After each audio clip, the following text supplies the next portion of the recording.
What's up everybody, BATJAC J.W. I got a table full of snub nose revolvers. To be exact, I got six-shot snubbies.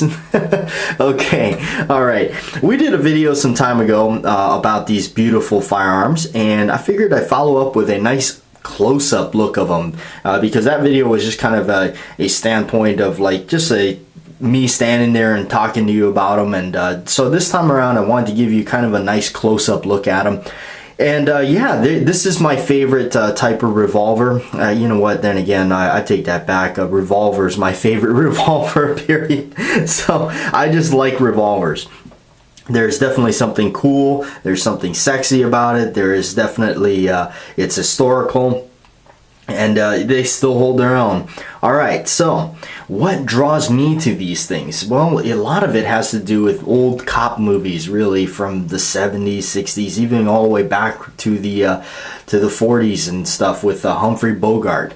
And speaking of those old black and white films, like this detective special.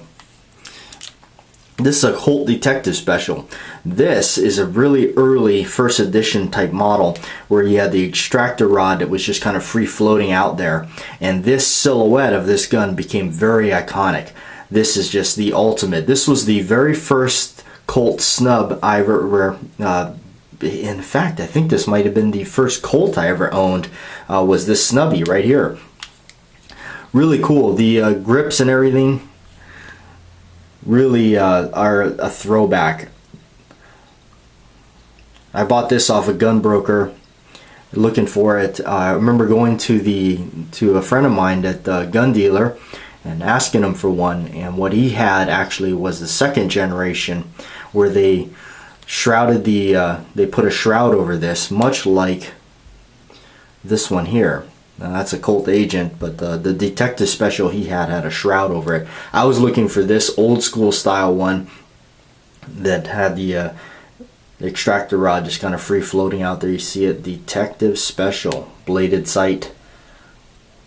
Really cool. Classic revolver, very classic. One of my favorites for sure. And it's a 6-shot, and it's what they call a D frame for the Colts. Now, Colt and Smith & Wesson kind of go by two different letter designations.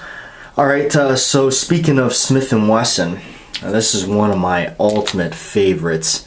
This is the pre-Model 10 K-frame 6-shot 5-screw Snubby Smith & Wesson. This is really a classic.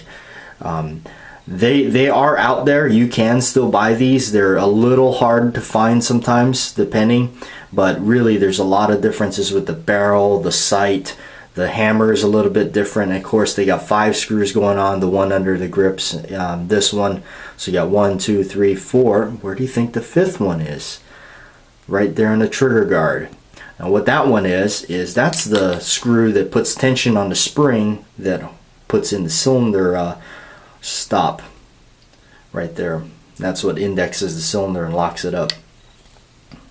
Close it by the crane, counterclockwise to make sure you're not going against the lockups there. Alright, so just some little tips. Of course, I always kind of forget that a lot of times. So, but yeah, this one's got really cool grips. The old original with the diamond in the middle, those are real big throwback right there. Yeah, when I saw this, man, I had to grab this. This one, I believe, I looked it up, vintage 1948 Smith. Now, since we're on that one, here's the same gun, which is a later model.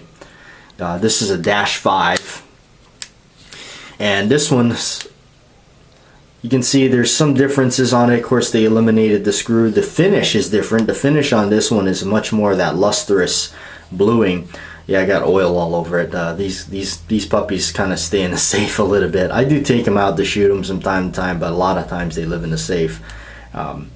But yeah, I've always liked that big Smith logo right there. Just big, wide logo smacked right there on the side of the gun. Let's see. Yeah, it says Smith & Wesson right there. 6-shot. This is basically this is the same gun. 38 special. The sight you see is different. The sight is a ramp sight with some checkering on it, or serrations. They added this, there's a little ridge on there. You can see it there in comparison to the rounded barrel. I guess that's like a pencil barrel. You can see kind of the difference. And then the hammer is a little bit different. The hammers, here, I'm going to show you again. There you can see the hammers changed. Both are fire pin on the hammer mounted style. They don't have the 5 screws on this one. It's not there and not there. They just basically use the method of wedging the screw between the frame and the stop inside there. But of course they eliminated the diamonds on the grips. These grips are a little bit more worn. I bought this one before I bought that one, and man, I was excited. This is kind of weird, but I guess only some of you may understand it. The reason why I was obsessed with this revolver and this one is because of the movie Witness with Harrison Ford. That's the one he's like a detective in it or something, or he's a cop in Philadelphia, gets caught up with and then has to stay out with the Amish people. And it's just really cool because this is the one he carries in it. This is the one. Now I bought this prior to because I thought maybe, but then when I watched the movie, I noticed all these differences on it. And but indeed, this is what he's got. But yeah, that's kind of where my obsession came with it.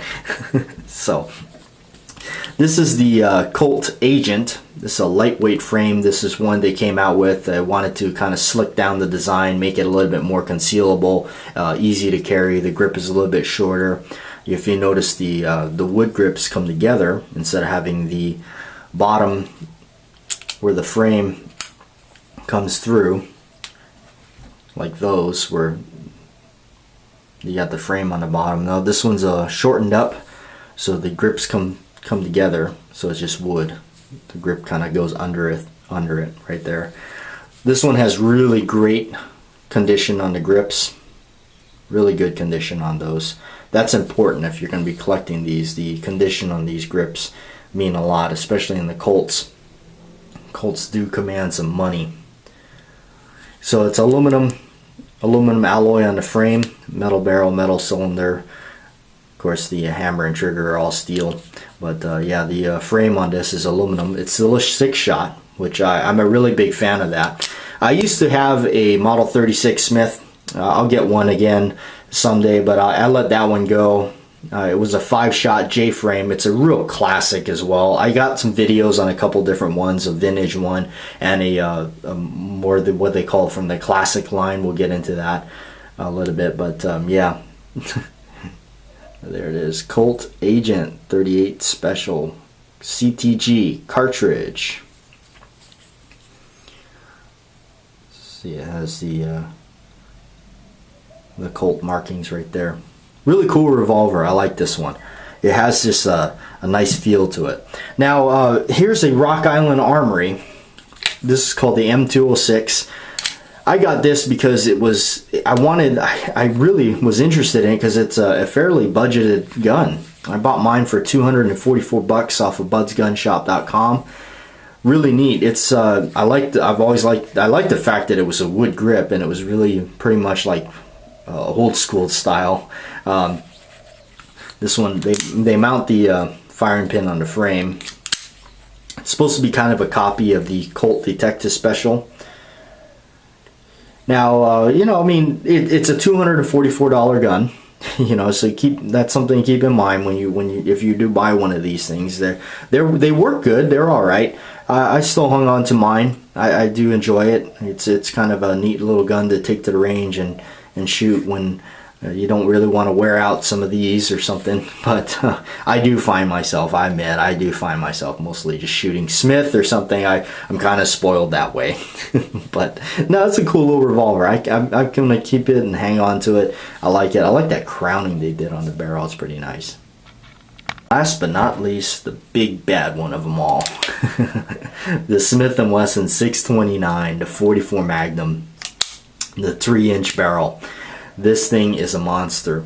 This is a modern, new one from the classic line. You can see they got the key lock, frame mounted firing pin. it's strange how a lot of people talk about the frame mounted firing pin, but yet the Colt Python has always had the frame mounted firing pin, and some people consider that the ultimate revolver, double action revolver as far as that goes. But this one is just a beautiful revolver. I tell you, stainless steel, 6 shots, end frame, big old frame on this one. This one is a monster. I think I've already said that, right? The grips are not bad. They're pretty good. This is the stock grips that came with it. Smith & Wesson logo is kind of more etched or kind of carved in there versus how they used to do it. Let's see. Give you a look at this, where it was a medallion that was actually countersunk into the wood. I believe this is like a laminate wood. They have the finger grooves. I'm not terribly wild about this scale type checkering thing. I'm not crazy about it, but it's not bad. It's pretty awesome. I may replace them with some more classic looking wood grips on it, but till then, yeah, it's great. I love this gun. It shoots really well. Checkering on the spur, the hammer. The trigger is smooth, but this is a beauty. One of my favorites for sure. I like taking that one to the range a lot. So anyway, thanks for watching. Just kind of a close-up look at the Snubby revolvers, as they are my favorite. Appreciate it, you guys. Like, share, and subscribe. I'm BATJAC J.W. I'll see you on another video.